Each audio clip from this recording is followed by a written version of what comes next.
Hi, I'm Warren Moon, and the tip we're going to talk about today is the three-step drop. So the most important thing for a quarterback when he's getting ready to go through the three-step drop, make sure he gets a comfortable position under the center. His feet can be about shoulder width apart, maybe with a little stagger if it helps you, otherwise they can be at the same distance.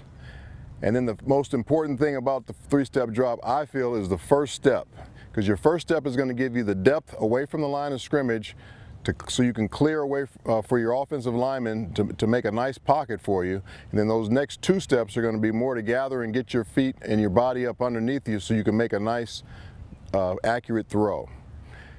The first step, if you were looking at a clock and I was at 12 o'clock, your first step should be directly behind you at 6 o'clock.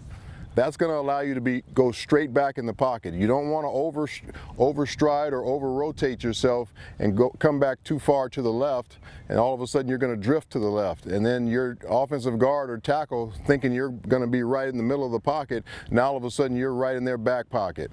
And that's where you get pressure in your face. So it's important for the quarterback to know that that first step should be directly behind him at 6 o'clock with a lot of depth.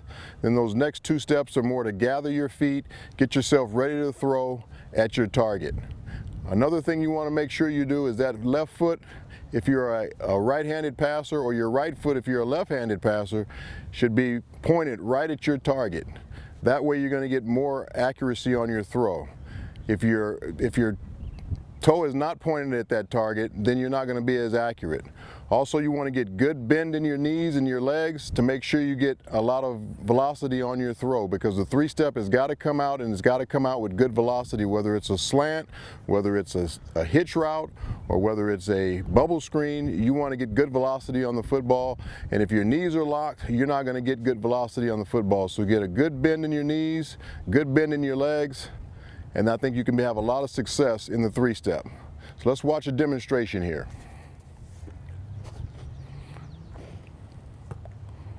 Right now we're going to do a half speed on this. Again, on this three-step, if you practice it enough, you'll get it to where you get those three steps as quick as you possibly can, but still be under control so you can still throw an accurate ball. So at first, you want to be very, very precise in your steps, and as you get more comfortable with it, you'll start to quicken it up and quicken the pace. Right now, Jared's going to do one kind of half speed just to show you the footwork of the three-step. 6 o'clock in that first step, next two steps gather, left foot pointed at the target, and a good bend in the knees to throw the football.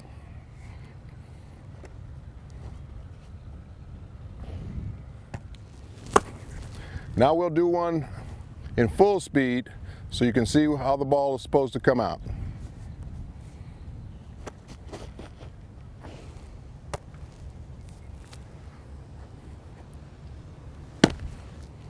Another key on the three-step is to make sure you get your hips open to the right or your hips open to the left. If you don't get your hips open, you're going to be locked and you're going to have to throw across your body.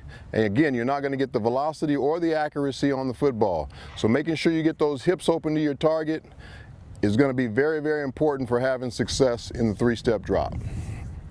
Let's try one more. These are things you can practice without having a receiver. You don't even have to throw the football. The key is the footwork.